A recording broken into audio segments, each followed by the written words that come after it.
Scano and welcome everyone. We are grateful that you're able to join us today for an important conversation.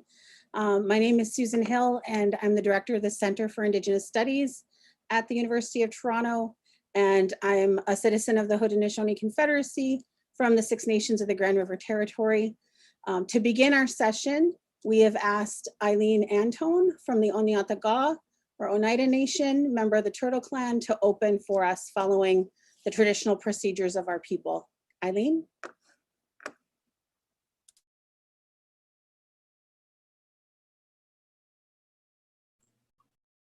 Saguli swagwe gong. Onya da aga, jit bat gat dundi. Jut sani tne, Haudenosaunee neon gats, kalek wisaks neon gats, Eileen Antone, Sloni gik neon gats, Noel ni wagadelodon. And so today I bring greetings to you in the language of my ancestors, the Oneida people. And I tell you, I'm one of the original peoples from Turtle Island, and I come from Oneida near London, Ontario. And I tell you that one of my names that I use when I'm working with the university is Gullit Weezaks, because that was a name given to me by one of the elders. And Gullit Weezaks means she who gathers information. And so I've been gathering information for many, many years. And so now I'm going to share some of that information that I gathered from our peoples, the Oneida people, the Ongwehunwe. And so as we begin, our elders tell us that we begin any gathering with the Thanksgiving. And so today I give thanks for each and every one of you that have joined in this meeting. And so as we gather our minds together, we give thanks for all of you. We give thanks also for Mother Earth, because we know that, again, without Mother Earth, we would not be here. And so we give thanks that Mother Earth continues to carry out her duties and responsibilities while we are able to meet here. We give thanks also for the water that flows on Mother Earth. Again, we know that without water, there would be no life. And so we give thanks that the water continues to carry out its duties and responsibilities. And we give thanks for all of the water animals, because again, they are so important to our lives. We give thanks for the plants that grow on Mother Earth. We know that each plant, right from the smallest blade of grass to the tallest tree, is important to life. And so we give thanks for these plants. And we give a special thanks for the medicines that our people use, the tobacco, the sweetgrass, the cedar, and the one more, I can't remember what it is now.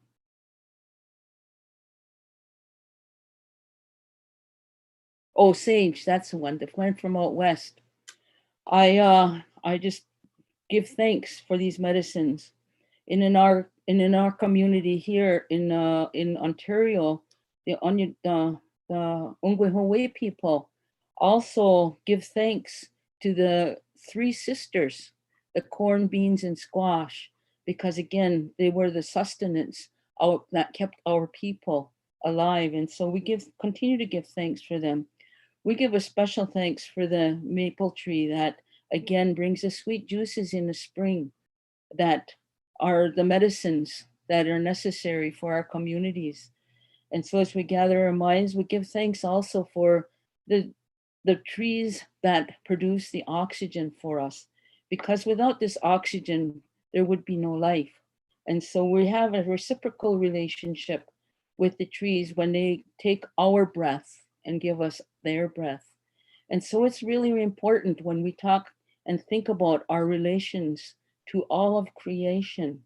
And so as we gather our minds, we also give thanks to the animals that walk on Mother Earth, right from the very smallest crawler to the tallest and biggest animals.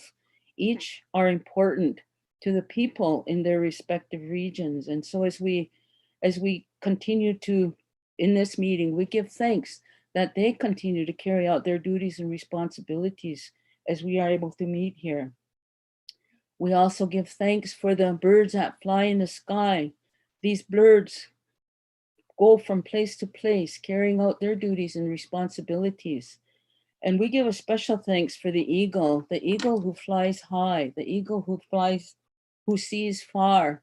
Because again, we know that what we do today impacts the 7 generations into the future. And so we give thanks for this gift of vision that the eagle reminds us that we have.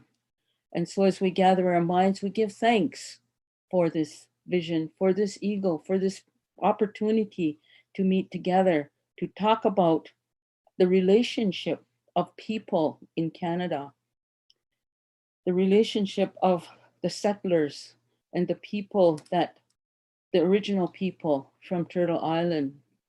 And so as we gather our minds together, we give thanks again for the things above the earth, for the thunderers that bring the winds of change, that bring the water to refill our systems here. Because again, we know that it is refreshing when these thunderers bring these elements to our lands. And so as we gather our minds, we give thanks for the thunderers. And in our community, the stories tell us that it is important for us to remember that these thunderers keep the monsters underground that should not be here with us. And so as we gather our minds, we give thanks that the thunderers continue to carry out their duties and responsibilities while you are able to meet here. And so as we gather our minds, we give thanks also for our elder brother, the sun, who brings the energy to the earth, who keeps us alive with the light, because we know that there would be no light, there would be no life in darkness. And so as we gather our minds, we give thanks for our elder brother, the sun, as he carries out his duties and responsibilities. We give thanks also for our grandmother, the moon, who regulates the waters and the coming of children. Because again, we remember it is these children into the 7 generations that are impacted by what we do today. And so as we gather our minds, we give thanks for our grandmother, the moon. We give thanks for our ancestors because they remind us the times of the ceremonies that need to happen in our communities, the times of planting and harvesting. All of these things are important, and our ancestors give us guidance to when these need to happen. And so as we gather our minds together, we give thanks also for the messengers that brought messages from the Creator. We know that, again, these messages, each in their regions of people, they are important. And in our region here, Skye de Leo brought the message from Creator that we are to continue using our languages, that we are to continue doing our ceremonies, because these are important to our lives. And so as we gather our minds together, we give thanks for these messengers that remind us that we are to be able to get along with each other in a good way. And as we gather our minds together, we give thanks for the guardians in the 4 directions, because I know that they give us guidance and protection as we walk on Mother Earth daily. And so we give thanks for these four guardians. We give thanks again for each and every one of you that have joined us for this time of for this teaching, so that again we have more information to work with. And so as we gather our minds, we give thanks to Sigwe and Diza, the Creator, for all of these things. And if there are things that I have missed that you remember, give thanks. Yawa, Miigwech. Thank you. Nyawagaliwezaks. So I have the honor of getting to moderate today's session. And I just want to give a very brief overview of what we're going to be doing for the next hour and 20 minutes. Hopefully, if you've tuned in, you already know that you are attending a teach-in session called Solemn Promises on Stolen Land, Policing and Treaty Breaking on 1492 Land Back Lane. And I am thrilled to have with me 3 of my colleagues to talk about this particular issue, and also to give context in other ways, both in terms of Haudenosaunee thought and philosophy, as well as the context of the Canadian state and Indigenous nationalism. So our first speaker will be Ms. Courtney Skye, who is a fellow with the Yellowhead Institute based out of Ryerson University. Courtney is a Haudenosaunee citizen from Six Nations of the Grand River Territory, and is also an active journalist doing freelance work on a number of projects. She's led policy development for the public sector at local, provincial, and national levels. And that includes a framework for youth development, a strategy co-developed with Indigenous partners to transform the governance, design, and delivery of child and family services, and a strategy to end violence against Indigenous women. Courtney strives to end all forms of colonial violence experienced by Indigenous peoples. Following Courtney will be Professor Kevin White, who is a Mohawk from Akwesasne with family connections as well with the Tonawanda Band of Seneca. He's an assistant professor in the Department for the Study of Religion and the Center for Indigenous Studies at the University of Toronto. Kevin started working here last year and previously spent a number of years at the State University of New York at Oswego. His research focuses on Haudenosaunee creation, narratives, and storytelling as a way to better understand cultural knowledge and history of those who have long called Turtle Island home for generations upon generations. Kevin aspires to help students and others face squarely the complicated pasts we all share. And you can find more information about Kevin on different U of T websites. And our third guest is Professor Dale Turner, who is Anishinaabe from the Temagami First Nation, and also a professor at the University of Toronto in the Department of Political Science and the Center for Indigenous Studies. And Dale is a well-regarded and respected author and political theorist. And he will be sharing some context that he's garnered in his life of work, including potentially maybe some insights from his time with the Royal Commission on Aboriginal Peoples. So with that, I'm going to pass things over to Courtney, who is going to talk about experiences she's had, particularly in terms of a recent arrest and encounters with the OPP, and to help us understand the ways in which policing is being used as a tool of the colonial state and by all of the governments of Canada in order to maintain control over Indigenous lands that they erroneously now occupy. Courtney? Scano, everyone. Courtney Gasso. My name's Courtney Skye. I'm a research fellow with the Yellowhead Institute, as Sue said. I'm also an Ongwahoe language student at the Six Nations Polytechnic. So I'm a student learning my Indigenous language. I've also been a policy developer for a long time. I've worked in public policy for about 7 years. And so my work centers around the intersection between gender, land reclamation, and governance.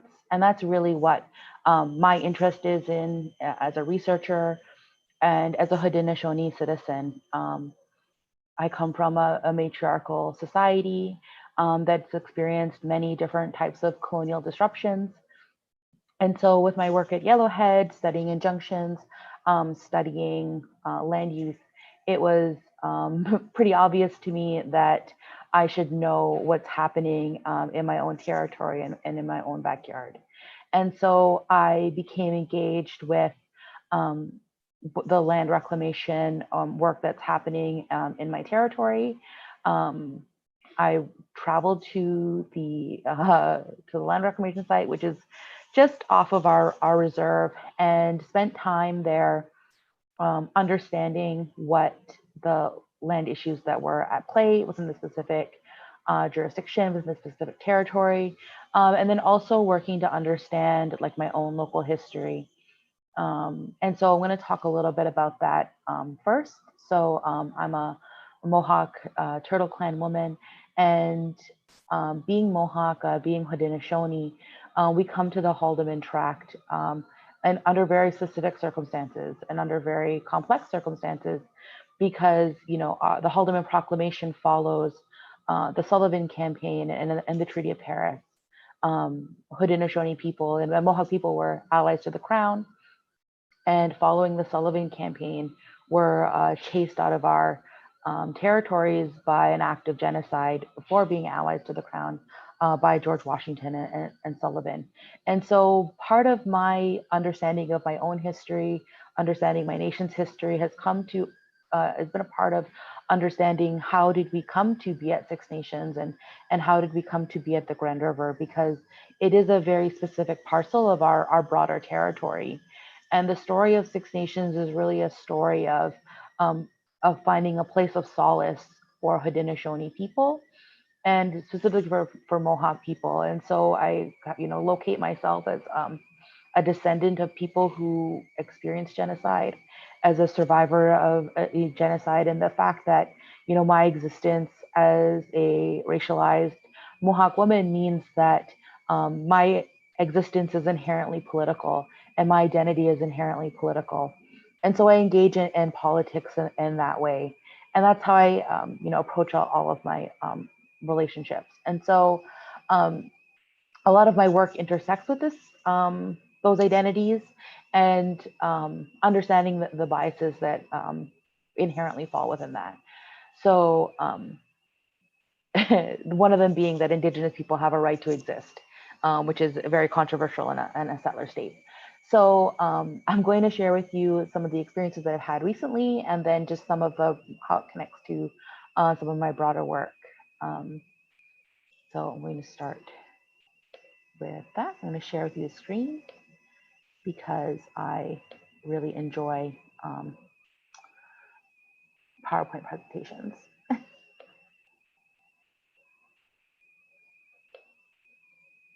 Okay, so I'm going to talk to you today about 1492 Landback Lane.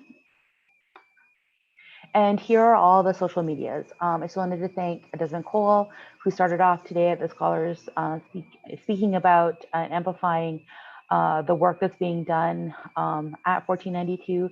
And I wanted to share with everyone their social medias.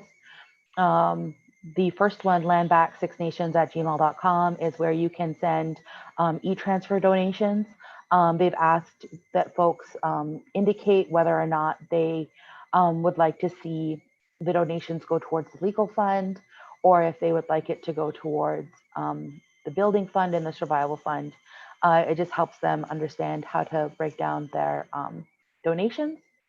And also, due to the recent criminalization of supporters of the camp, they've also set up the second email, Landback Lane Legal Support at Proton Mail, which is where anyone who has visited the camp or been there, who is concerned about their potential legal risks, to coordinate with the organizers for legal support. They also have a Facebook page and a group on Facebook that is doing a fundraising auction, which is available. They are on Twitter, and of course, they are on GoFundMe. So a brief timeline of where we're at today, which starts with the Haldeman Proclamation, but it starts with specifically around the 1492 Landback Lane location, is that in 1853, the land there was sold to a third party, and it's there that it's been the duty of the Crown to consult has been extinguished. And so this is a specific tactic that's used by the Crown, which is a little bit different than unceded territory. And I think a lot of folks would have understanding of, impact benefit agreements and things like that. But I'm just going to talk a little bit about what it means when the Crown sells land to a third party, and how that has impacted what's happening here. So in 1853, when this land deal was made, it was made with 11 chiefs, which is not consensus, and was not within the traditional structure of the Haudenosaunee. And this is the item that's under dispute now. In 1924, the traditional governance system of the Haudenosaunee was replaced by an imposed Indian Act system. And there were, I think, 12 positions that were open, and fewer than 30 people participated within the first vote, even though there was around 3,000 people that lived in the community. Fast forward many years of different types of different types of oppression and different types of interference in the community, the imposition of the Indian Act. Eventually, we come to have a federally regulated avenue in which communities can assert land title or seek remedy for these historic injustices, called the Spec Claims Agreement. And so the Spec claim process for Six Nations around the Oneida Township was filed in 1990. And so we're coming up on 30 years of dispute and negotiation, specifically through one policy process around this specific territory. You can see here the Haldeman Tract, which is in the green, and the current Six Nations Reserve.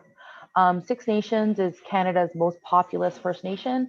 There's 27,000 band members, and only about 14,000 of them live on the reserve.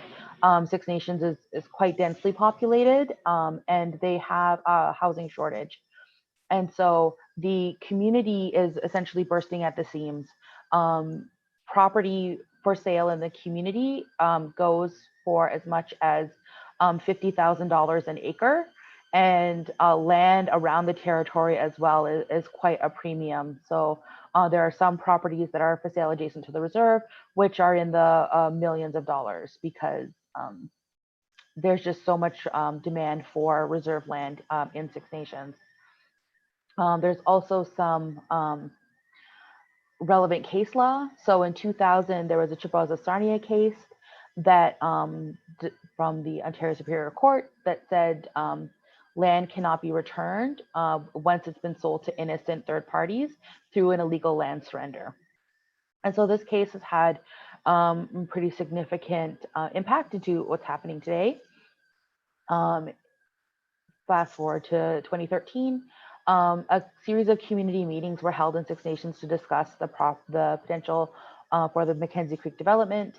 That those meetings happened, there was a series of 3 meetings. There were 78 people that participated. 66 of those people voted against this agreement, and then still it went forward. So in 2016, the elected Band Council signed an accommodation agreement for 42 acres, and they received $350,000. They, in their rationale, they've cited this Sarnia case in the sense that a third party is not doesn't have a duty to consult with the First Nations, and so there's really no recourse for the community to protect land from development once it's transferred to a third party. There's no real legal recourse for them, and so the only thing that's available to communities is a legal land defense, or a land defense that has been deemed illegal. So the amount that's given here, the $352,000, that is not enough money to even buy one home on the proposed development site. So on July 19th, land defenders stopped the development. Currently, there's a plan for 1,200 homes. 200 of them have been sold or have down payments for them.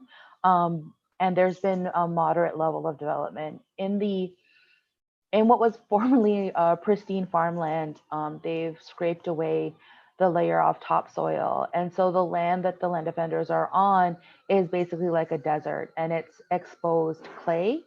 And there's been these moments of like revelation with folks that are there, of reflecting back on the creation stories and these ancient stories that form our worldview that we've persevered through colonialism to continue to tell our children. And they talk about how our creator made us from clay.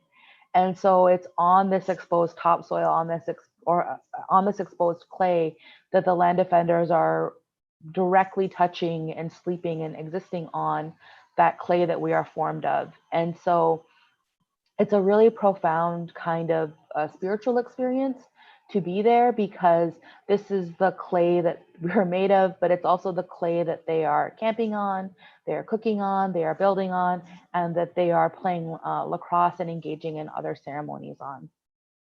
On July 31st, an interim injunction was granted for the land development. And then on August 5th of this year, the OPP attempted to clear the development.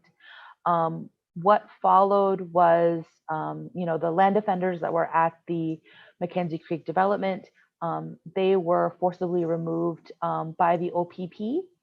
And there was this kind of spontaneous response from the community to reassert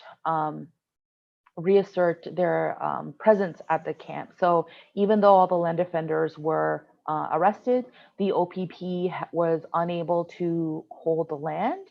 And within 7 hours, land defenders were back and had reclaimed the property.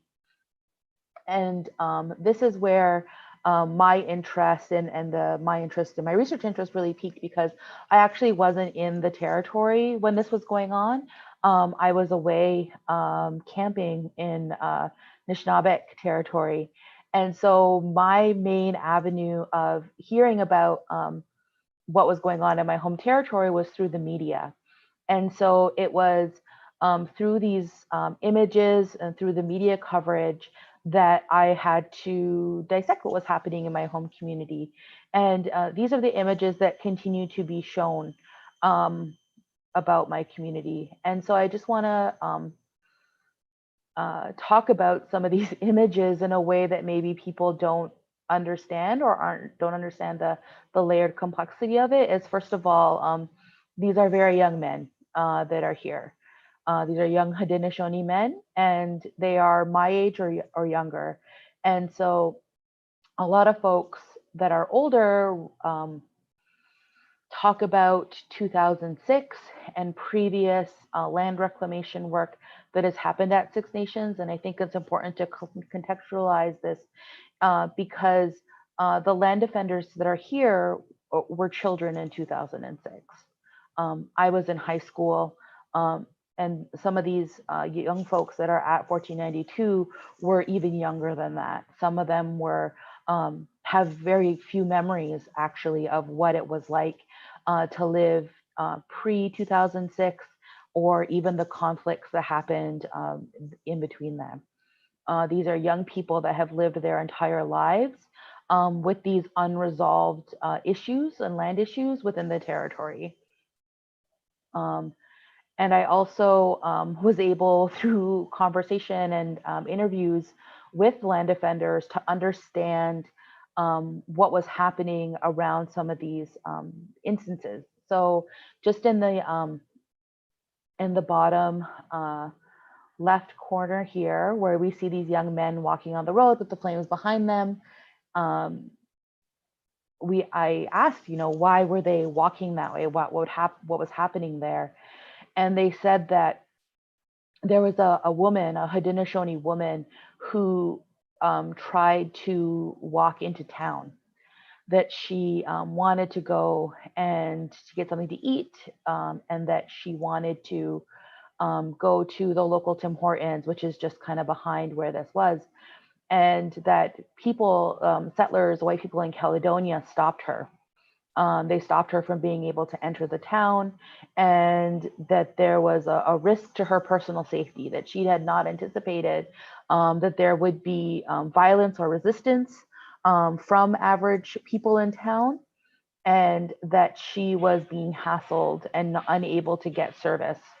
And so these young men walked up together to go support this woman so that she was able to get something to eat.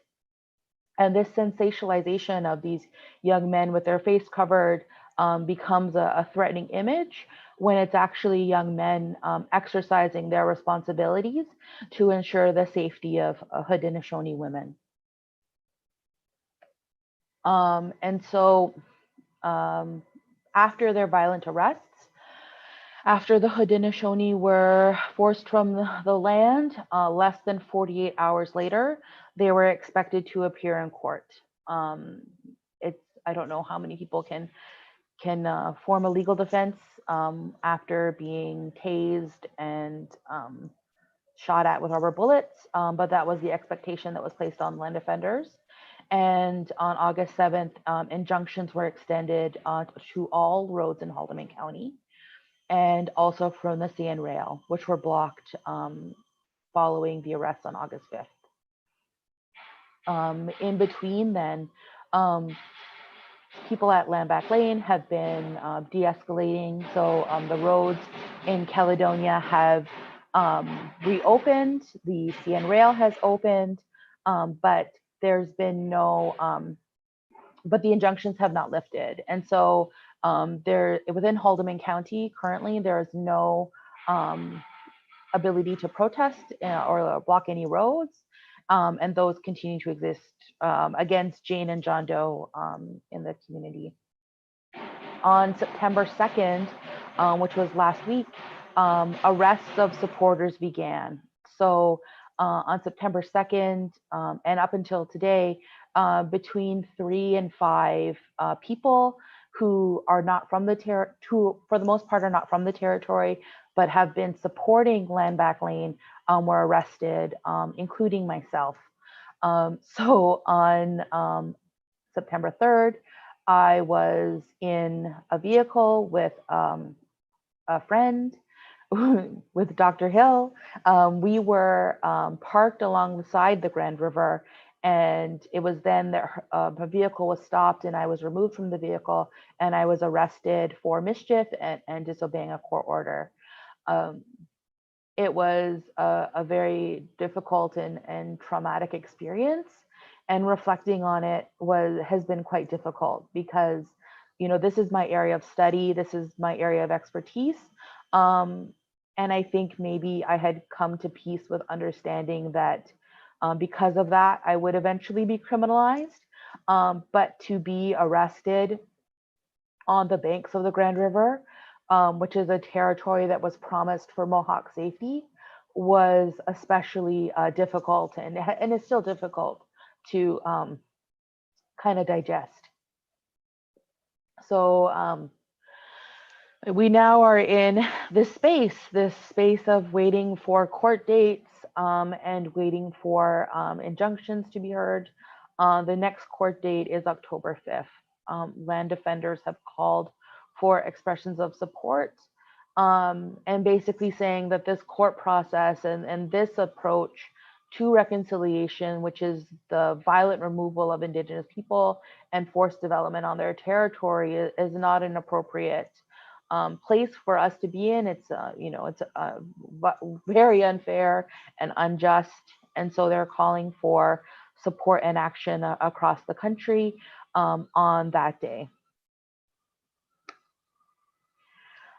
There's been a number of expressions of support. This one was written by my colleagues at Yellowhead Institute, talking about the use of injunctions.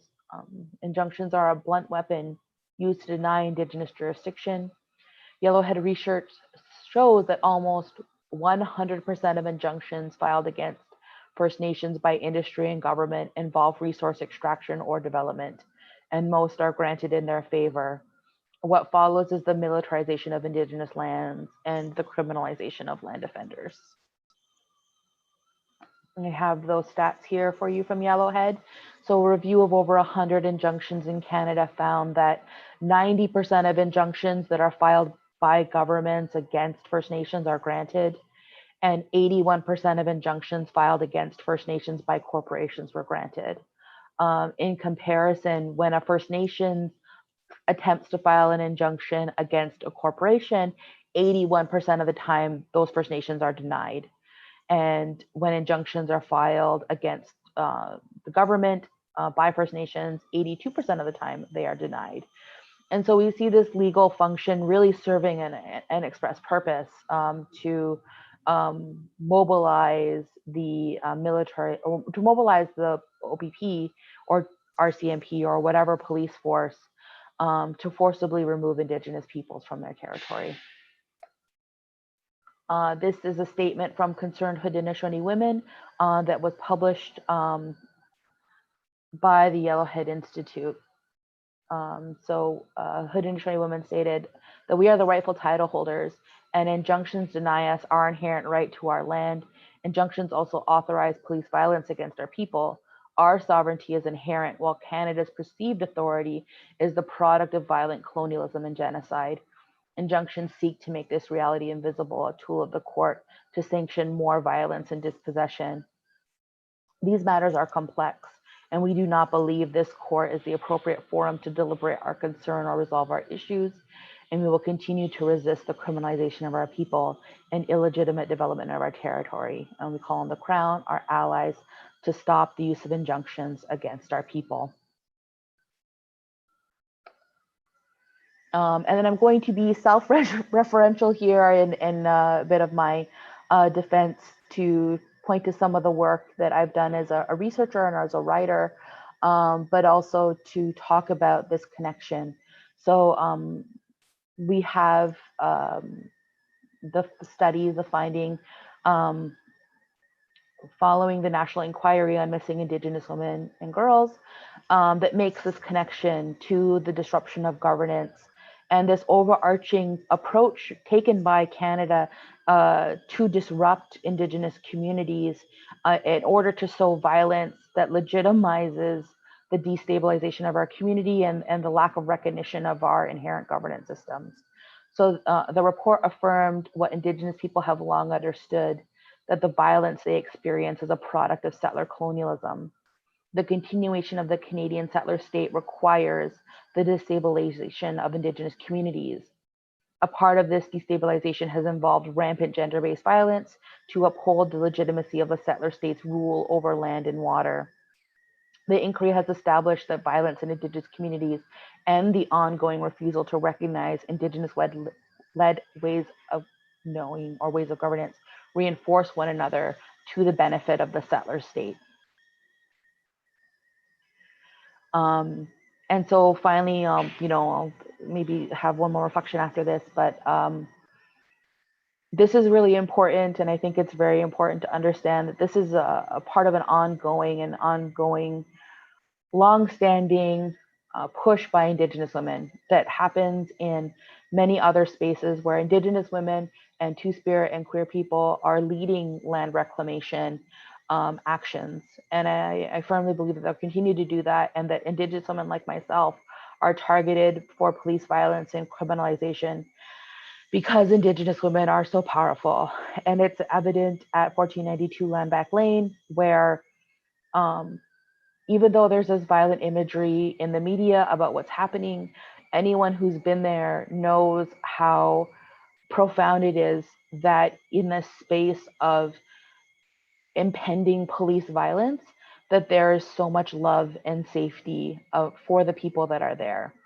And that the folks that are there, even though they are portrayed to be violent and volatile, are really carving out space for safety that is safe for women to express their opinions and their leadership, that's safe to conduct ceremony, that Black Haudenosaunee people are safe there, that gender diverse Haudenosaunee people are safe there, and that it's this kind of space where communities are able to exert control in their own jurisdiction, where they're able to carve that out. And so this is something that I wrote as well for Briar Patch Magazine, that in the face of displacement, criminalization, and violent victimization, Indigenous women have maintained spaces of safety and resistance. Indigenous women claiming space in policy and decision-making, especially where control over lands and waters are at stake, is critical to stabilizing Indigenous communities. And so while the Canadian state may seem like an immovable object, what we must recognize is that Indigenous women are an unstoppable force. And in this space of tension and conflict, Indigenous women are driving social change and political discourse that seeks to end colonial complacency and redefine our relationship with the settler state, fundamentally changing itself in the process. And so I really want to maybe not focus on the fact that I'm a researcher and that I've a journalist and that I've experienced this type of criminalization. And I really want to highlight the fact that, the state is attacking and criminalizing people who have done things like bring food to land offenders, that people who have not stayed at the camp have been arrested, that there's been almost nearly 20 people who are now facing criminalization for existing in this space where it's been pretty obviously unjust, but state sanctioned in its rule, or I guess in its ability to be seen as legal but not just. And so it is complex to understand what's happening. And so I hope that like the folks that are also on the panel will help in a discussion around on what's happening, and that people that are viewing today take an interest in understanding this complex history and how we are responsible now today to right these injustices. So that's it for my piece. I'm just gonna see if Sue's ready to come back and move to the next speaker. Now, so much, Courtney. You've provided us with an excellent context for understanding the complexity of these situations, and specifically what's happening with 1492 Landback Lane. Next, I would like to invite Professor Kevin White to provide some additional context around Haudenosaunee thought and philosophy for us. Thank you, Susan. Thank you, Courtney, and thank you, Eileen, for all of your good words and the way we've started this morning. I wanted to kind of begin with situating where some of this thinking comes from for me. Being cross-appointed to the Department for the Study of Religion and Indigenous Studies is a unique intersection for me, because most of my research is situated in the creation story. And so those words that Eileen opened with, the Thanksgiving address, are often described as our original instructions from the story of creation. And when we examine this criminalization of people over land, when we examine what's going on now, what's gone in the recent past, and what's arguably gone on for close to 500 years or over 500 years, we really have to kind of dive deep into what accounts for these clashes, not just legally, not just historically, not just culturally, but in some ways morally, ethically, and philosophically. And I think part of the cultural clash, at least from my perspective, is centered and based in two very fundamental different worldviews of the natural world and what it means for humankind. I really relish the opportunity to study origin stories, to study creation stories, because they really tell how specific cultural groups understand how the physical world came into an existence, how humans and humanity came into existence, and perhaps most fundamentally important, how humans are to relate to that natural world. And so in Haudenosaunee perspective, in Ungwahoi perspective, and indeed I would argue for many Indigenous nations across Turtle Island or North America, that connectivity to land is very fundamental, and there is some form of thanksgiving or greetings and acknowledgement to the natural world for all of the bounty that it gives us, that it sustains us. And those are usually specific language choices that are used in this kind of context, in relating to the natural world and relating and understanding the relationship between humans and the natural world. And so I often try to think about it in that context of where the early settlers and the early colonists came in and how they perceived the natural world. And from a largely, in some ways, Western Judeo or Western religious theocracy kind of thinking, there's this notion that the land is a resource, that it's a commodity, that it's to be harvested from and utilized properly, and that through hard work combined with the proper utilization and caretaking of the natural world, then one will eventually earn a way back into a kind of utopian ideal that that was the fall of humanity, or the fall of humankind out of this utopian ideal. And so this really sets the stage in some ways for that age of colonization that's usually kind of mythologized in history books as the age of exploration. And it allows the creation of extraction economics. And in that kind of fundamental way of thinking, if you view the world as a commodity or a dead thing, then there is righteousness in some capacity of using the lands that others are not using properly per your worldview. And so that creates the ability for militarization and what we would today call policing and criminalization of actions that are contrary to a specific worldview. And I mean, it all kind of feeds in and onto itself in a lot of ways, that there is, you know, through the proper extraction of resources, materials, goods, labor, then that creates wealth, and wealth in some essence creates power. And sometimes with that power comes fear. So then we see this notion of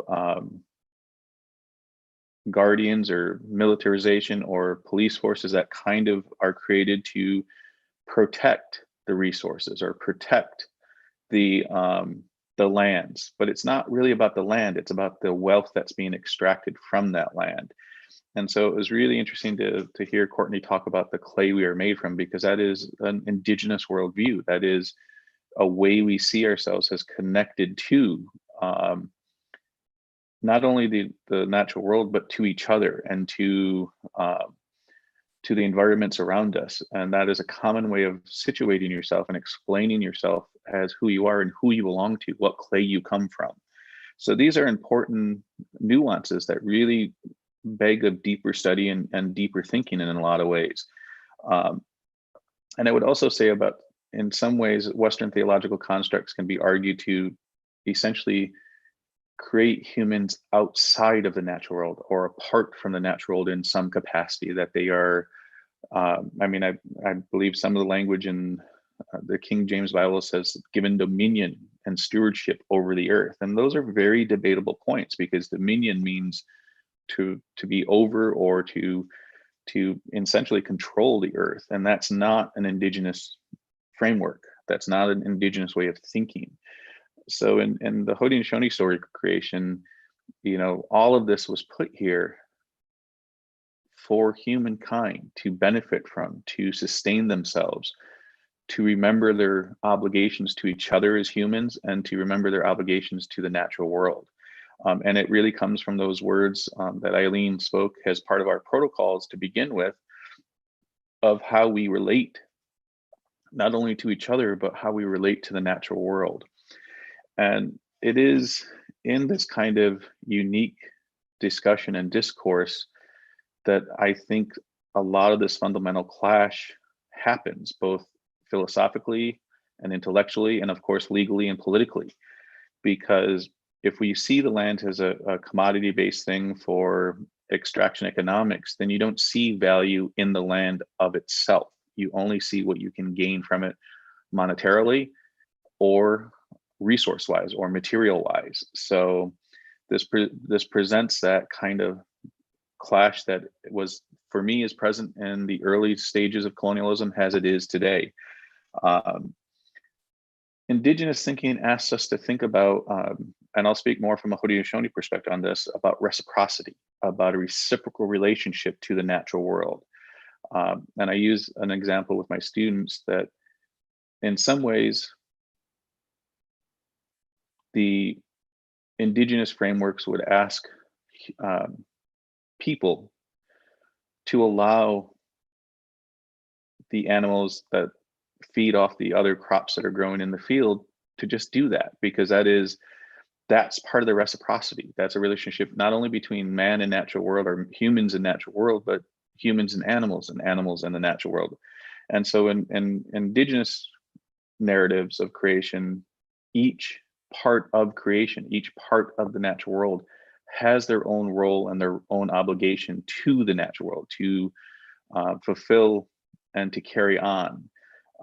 And point in fact is, in some cases with the study of Indigenous thinking, it is humanity that often forgets their roles, that often forgets what their instructions are, that forgets the protocols by which we are supposed to act in accordance with the natural world, because we see ourselves as part of the natural world. But I really want to kind of fixate on this reciprocity, because it's not just about taking material from the earth or leaving it with the earth. There's a relationship there, and that's the fundamental part of this that is unique to the understanding and thinking in this. And it forms the basis of treaties and understandings and negotiations that existed between Indigenous nations before contact. I'm thinking specifically of the treaty the treaty belt, the dish with one spoon, because this is where Indigenous nations could coexist together, and that they realized that there was enough for everybody, and everybody had a right to it. And there were usually just a small handful of rules that kind of govern that belt and that dish with one spoon that really bears underscoring in this. And the first point is that you're only to take from the natural world or from the dish what you need. And you are to always leave something for the future generations and for the future people coming from beneath the earth, from the clay. Another part of it is that you're going to leave the dish clean. In other words, you have to leave stuff for not only the future generations, but you must caretake of that land and those resources so that all of the natural world benefits from it, because you're all part of the circle in that capacity. And so that's a really fundamental thing to really think about in the dish with one spoon. And then for me, the last part is that this relationship between nations, that you understand that nobody has sole right or ownership of the land. You have a shared responsibility to the land. And that's, in contrast to Western thinking, that's a very fundamental shift in thinking. I mean, I think about how wealth is defined in modern Canadian society and American society by ownership of land, because if you have that land, then you can produce something out of that land that earns you earns money for you. And if you have money, then you can acquire more land, and then you can acquire more resources for the making of money. And so we see this kind of cycle repeat itself over and over and over again in these contests between Indigenous thought and Western thought, and how we really engage with this. And that is a really powerful image to see the Haudenosaunee Tract in its entirety of what was originally termed the Haudenosaunee Tract. It was a massive piece of land along the Grand River. And so understanding this history is imperative to really think about how that notion really goes forward, in modern context, because Courtney's right on spot with how the imagery feeds into itself about how Indigenous peoples are violent and problematic. And really, what are they doing? They are simply defending their lands. They are defending their relationship with nature. They are thinking about all of this in that kind of capacity. And the unique way of putting Haudenosaunee thinking is that women do own the clearings and men own the forests. And there's these deep-rooted philosophies that are still present in today's generations and will be present in future generations, just as they've been acknowledged in the past generations. And I'm going to kind of wrap up and conclude with that point, that I really want you to think about the difference between a reciprocal relationship with natural world and other parts of humanity and community and nation states versus this criminalization and militarization and enforcement using fear to create extraction economics, whether it's land or the sale of land, whether it's the resources out of land. It's all important things to be thinking about. So I'm going to turn this back over to Susan and let the other panelists continue on. Thank you. Now for that, Kevin. Next, we have Professor Dale Turner. And before Dale comes on, I just wanted to let folks know that we are trying to save some time for questions. So there's a process, I believe, that you would have gotten instructions for through the YouTube channel for submitting questions. and we'll be working on trying to answer some of those. For folks whose questions we may not get to, we're going to use those questions as a means to do some later writing in response to the issues that have arisen in this session and in connection to 1492 Land Back Lane. So I'm going to turn it over to Professor Turner now. Dale?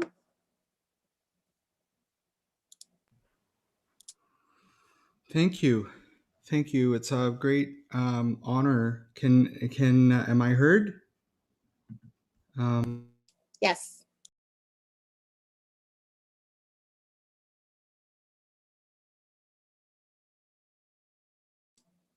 You're muted, Dale. A couple of points that I could make to sort of fill in, I think, some of to help contextualize, I guess, some of the other points that were made.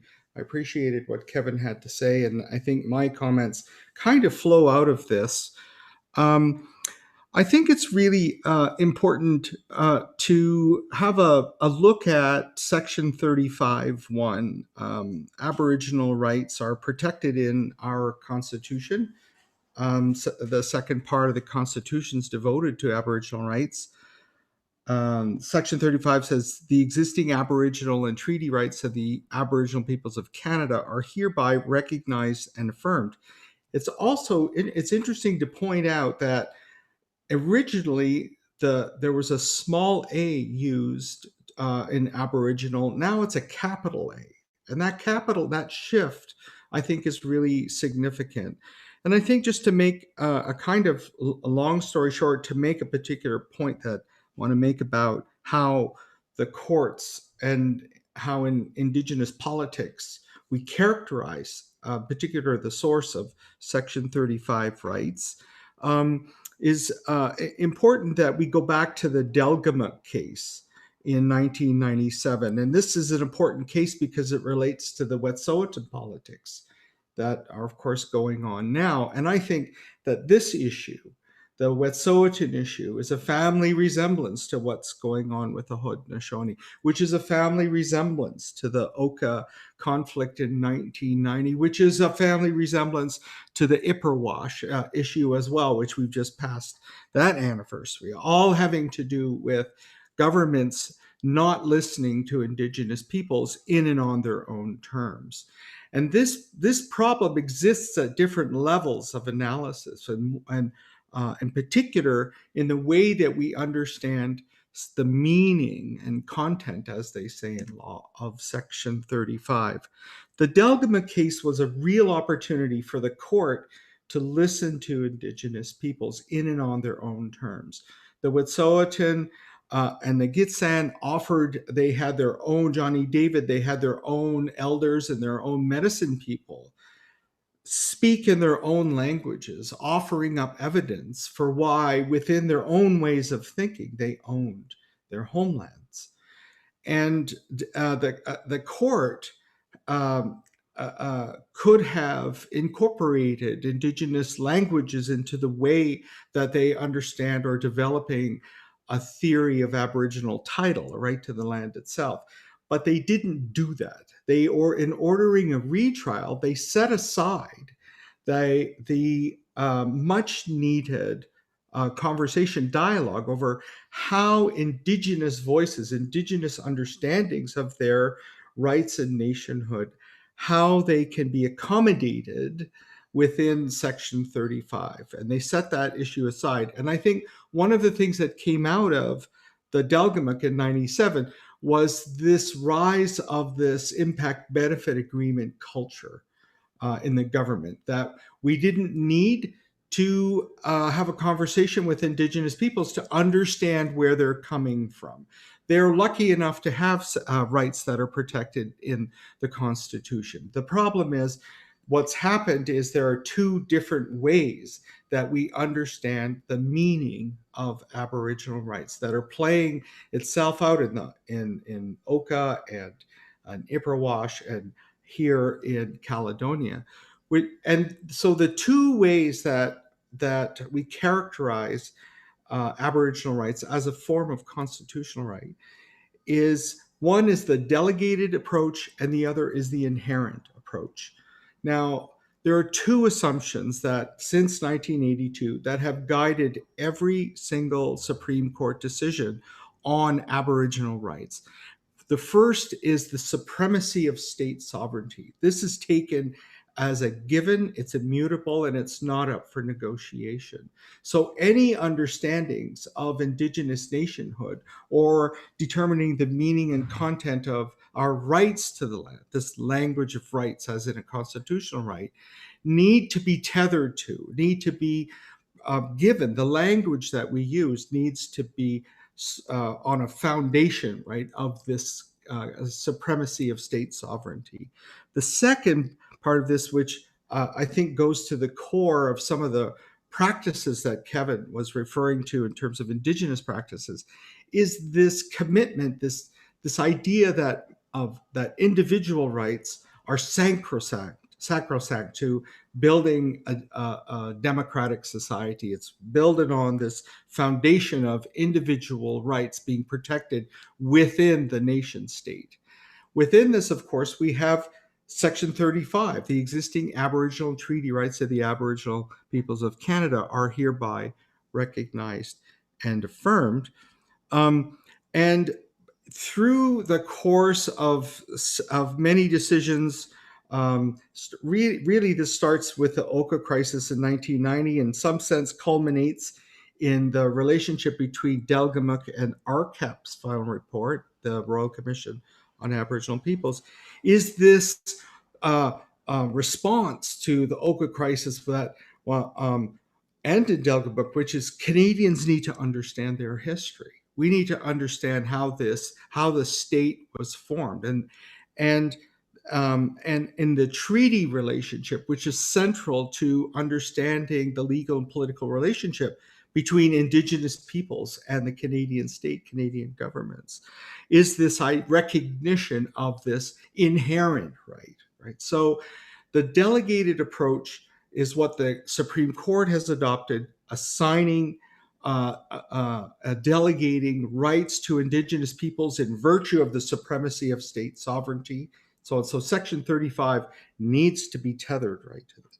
On the other hand, they're using this language of the inherent right, of which this term, our rights inhere in us as Indigenous nations. What does that mean? It means that if you go back to our Indigenous traditions, our Indigenous languages, which is what the Gitxsan Wet'suwet'en brought into the court of law, they explain themselves in their own languages. That gets set aside.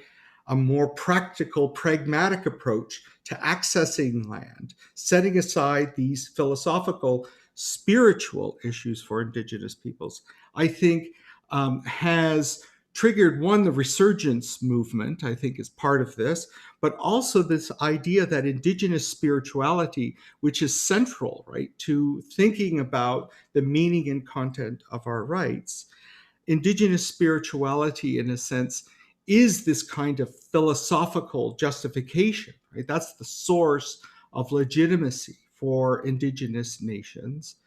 And this language that we use in English is around this language of spirituality. And I think what we are seeing is all along the way, these forms of resistance and this language of resurgence as a way that Indigenous peoples are turning back to the land. They're turning back to the land. They're relating to their lands in their own traditions, their own ways, their own languages. And now this is what we're seeing coming back out of the communities. And it's manifesting itself in the conflict with the Wet'suwet'en. The hereditary chiefs have never stopped making the same kinds of arguments. When they meet people on the blockades, they speak their Indigenous language first and foremost, because that's the source of their authenticity, legitimacy. And I see this in Caledonia as well. I heard the premier say, and his commenting on this, on the arrest, is he finds it deplorable that that people would violate the rights of what he calls future homeowners, and he claims that we're one nation with one law, And this is a mythology. This is what an entire Indigenous intellectual community has been wrestling with for decades. And what I see is this shift by invoking our own languages, but what goes along with that is our own ways of thinking, right? Indigenous ways of thinking are being brought into a politics. That's why we're hearing sort of Indigenous languages and terms. Tino Rangatiratanga in New Zealand as in indigenizing, so to speak, of this political discourse. So, and of course, this has also been protected in the United Nations Declaration on the Rights of Indigenous Peoples, Article 25. Indigenous peoples have the right to maintain and strengthen their distinctive spiritual relationship with their traditionally owned or otherwise occupied and used lands. So there's this recognition of this language of the inherent right of nationhood, of Indigenous spirituality being central to the well-being of our relationships to land, while at the same time within this delegated view that is what has evolved in the language of law, dictates that these understandings become constrained. And I think that's where the politics is kicking in, that the judicial approach, in some sense, Section 35 is kind of coming to its end, where it's not a recognition of the distinctiveness of our rights, but it's a recognition of Indigenous law, right? And this is what Indigenous women have been bringing to these conflicts. And the Wet'suwet'en example and the Caledonia example are case in points. So I guess what I want to point out is there's a kind of legal history here of the Supreme Court interpreting the Section 35, but it's fallen safely within this kind of delegated approach while using this language of the inherent approach that Indigenous peoples have to get to the point where they set up a blockade in order to have the government listen to them. So I'm getting wound up. So I'm going to stop there, and I look forward to some of the questions. Now for that, Dale. Of course, you've stepped into territory of great debate and contestation, and that's I think the perfect place for us to be right now. In terms of this discussion, of course, you're well aware of the fact that the general position of the Haudenosaunee is that it's all fine and good if you have Section 35 and whatever else Canada might want to have in their constitution, but that your constitution doesn't apply in issues of treaty matters. In other words, that's how you govern yourselves, and we have our own rules about how we govern ourselves. And that's been the continual position of traditional Haudenosaunee leadership for at least over 400 years now, right? And it's certainly, I think, the position that the thinkers behind 1492 Land Back Lane are informed by and coming from. While there's certainly been a resurgence for many Indigenous peoples, we are fortunate in our community at Grand River that there are some families and some people who never lost language, never lost that relationship to land. And for those of us whose families did get lost, we have models to follow, who are our neighbors, who are the speakers in our longhouses, who are our teachers in our language classes, who are teaching our children in our community schools, that we have folks who never were lost and who've been able to maintain things for us. And that now we do have a resurgence of people picking up their responsibilities so that it's not just held by a small group of people who've maintained that knowledge base for all of us. So with that, I want to open the floor to questions. I understand there's been an active commentary on the YouTube channel, but I wanted to start by posing a question to Courtney and thinking about how she contextualizes this in the bigger picture of Haudenosaunee land responsibilities. You've touched on that a bit already, but I wanted to know if you can sort of give maybe another bigger picture piece in thinking not just about those of us at Grand River, but about Confederacy-wide. Yeah, I think it's important that we think about all of these things, all of our ways of being and our land as well, in the idea of it being an inheritance, and what does it mean to situate ourselves as children who are taking on an inheritance that's left to us by our parents and our grandparents.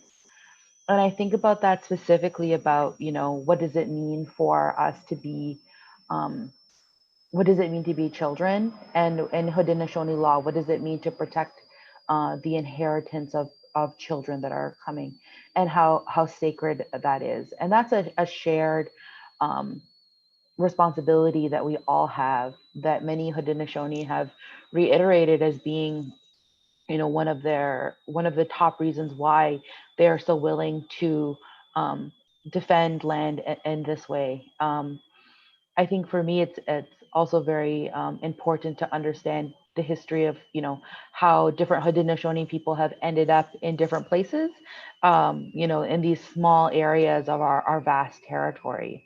And what's very interesting, I guess, as I've grown and learned, is how we relate to one another, and how our clan system intersects across these territories, and how we have these reciprocal relationships that are governed by our laws through our, within the titles of our Confederacy, but then also how that dictates our relationships and our interdependence and accountability to one another.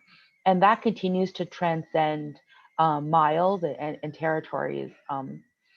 One of the things that's really important to consider with that is that our relationships extend into other Haudenosaunee reserves, but then also to people that live off reserve as well. And so we have those ways that we travel across our communities, between our communities, and support one another in very big ways, like our land defense actions, and how even earlier the year Haudenosaunee were active in solidarity with Wet'suwet'en, but in very small ways as well, in how we conduct every ceremonies, and how we look to each other in times of need based on our clan system.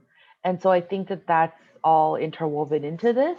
And the fact that there are so many Haudenosaunee that continue to exist within that clan structure, it's a really, that for me becomes foundational in how we move forward, and that we look to the ways, there's very specific ways that those structures have been undermined, and the very specific efforts that we can take to revitalize them. And I'll just give one example. So the federal government disrupted Haudenosaunee matrilineal processes by imposing Indian status. And so for many generations, people had their identity recorded as patrilineal, even though we're a matrilineal society. And so equipping people in communities with the ability to determine what their actual clan identity is, and to take on that onus as the federal government to correct that disruption, is a very powerful way that communities, individuals who were disconnected from our traditional ways, could be reconnected and begin to revitalize and make even stronger those clan connections. A little bit sideways, but yeah, that's what I have. Now, Courtney. So we do have a question that's come about, and I'll try to figure out the first one. What is the plan if the injunction goes through and the militarized police continue to enforce the development? How can allies best help the fight? And Courtney, that's probably the best question for you to take on. Yeah, so Skylar Williams is the spokesperson for the action, and he's repeatedly said in the media and in his social media that the Haudenosaunee have existed in this land for 10,000 years, and he expects they'll be there for 10,000 more. The land defenders at 1492 Landback Lane have built a house there. They've built their own infrastructure there, and they intend on staying. And so, unless the state is going to arrest and forcibly remove every single Haudenosaunee person from there and jail them indefinitely, this is going to be a conflict that's continuing. It's going to continue to take place. And as long as the OPP are the ones who are leading the state response to it, it's going to continue to be what it has been. You know, we're in a cycle right now of police violence and Indigenous reactions to it. And what happens when you see things like, you know, burning tires in the media and that kind of stuff is just like the reaction of 400 years of oppression in individuals that see their loved ones arrested and criminalized. And so that's where we are right now. That's a trajectory we're on, where the land defenders are going to continue to be on the land, continue to reassert themselves into that territory. And so we really need, you know, or they have called for repeatedly for allies to put pressure on their own governance. So if there are allies who don't want to see this continue, to contact their MPs and their governance structures to tell them this is unacceptable, and that taking 30 years to settle these like disputed lands is far too long, and that where possible, these lands should be returned to the Haudenosaunee, especially in this land that is the Haldeman Tract that was supposed to be a place of safety and refuge for the Haudenosaunee, which is probably some of the most developed land in Canada.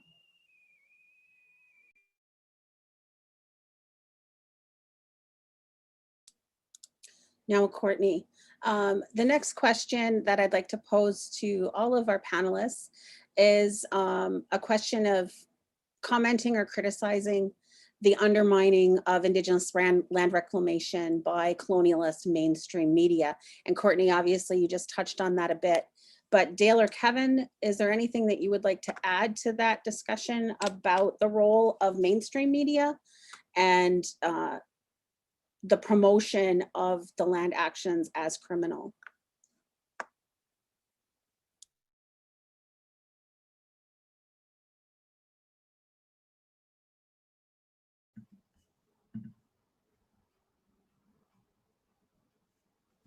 Okay, well, I guess I'll say just something about.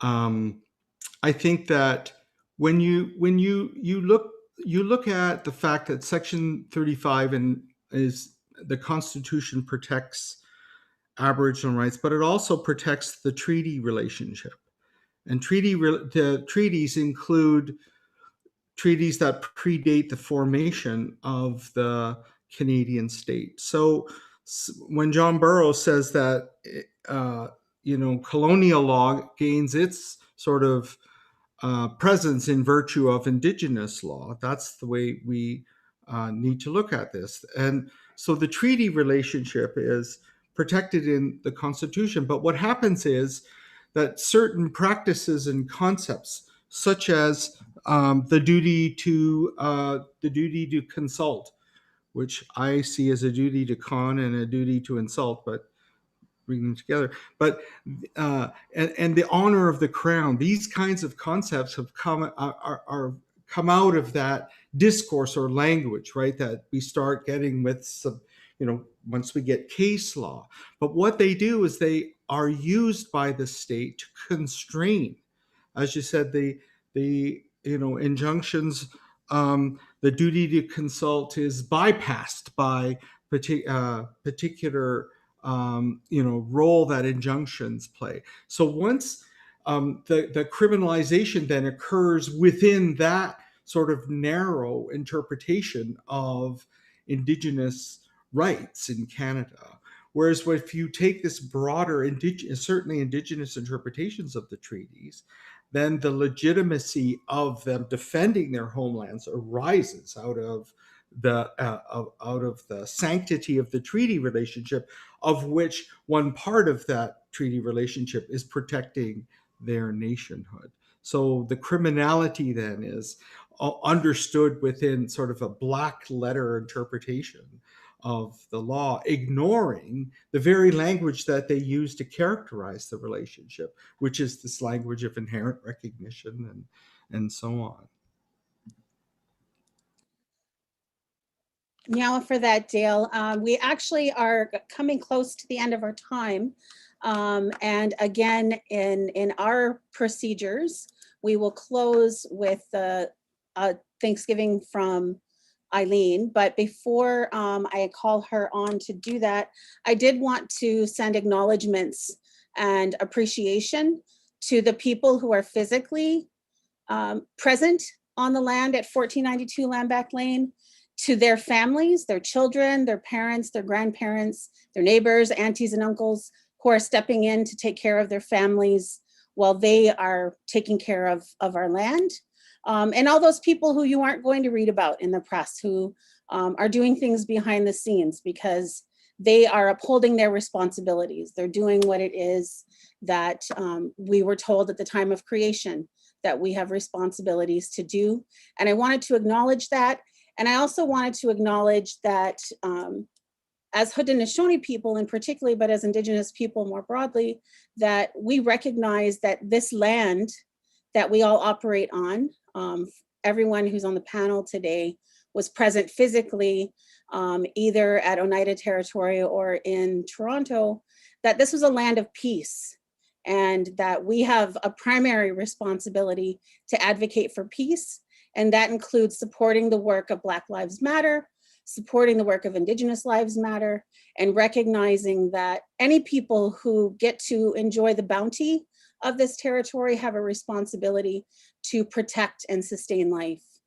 And that's the position that we take always, and that is a primary piece of the thinking behind the work that's happening at 1492 Lamback Lane. So with that, I also wanted to acknowledge the tireless work of folks to put together the Scholar Strike activities, the teach-in. We've been so grateful for particularly the tech support that we've had and the guidance that we've received there, and wanted to acknowledge those folks. And lastly, also to acknowledge our colleague Pamela Clausen, who is the chair of the Department for the Study of Religion, who organized us and got us going on this. So nyawa for that. And I will now turn it over to Eileen to close things for us in a good way. Nyawa.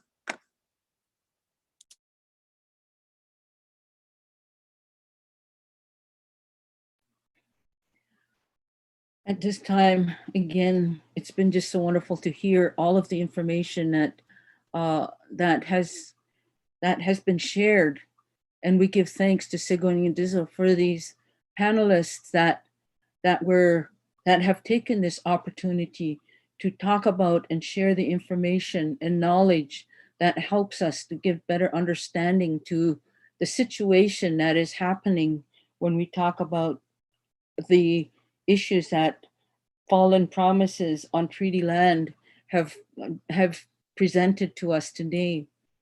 And so we give thanks for these people. We give thanks. We always give thanks for Mother Earth, because again, she carried out her duties and responsibilities while we met here. And we give thanks also for the things of the land, the water, the plants, the animals, because again, we know that we have a relationship with these people, with these parts of creation.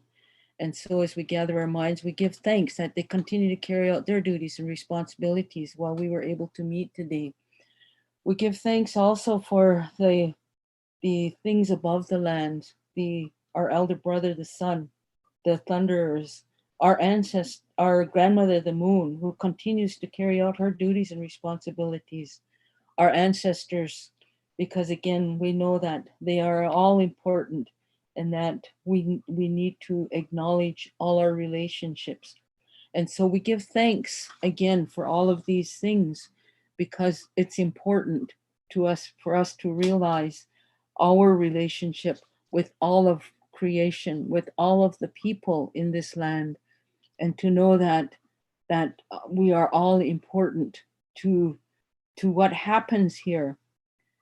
And in our societies, we talk about power, peace, and righteousness. That is what our law is based on. And so we remember that the power is our power of relationship. The peace is our peace that we can have with each other in our relationship, and the righteousness that we put these all together in order to make a place that is safe for all peoples. And so as we gather our minds, we give thanks for all of these things and for all of the information and that has been shared. We just give thanks to Sigwe and Dizzle for bringing us together and for having the panelists share all of this information with us. And at this time, I say, Nyawa, Miigwech, thank you.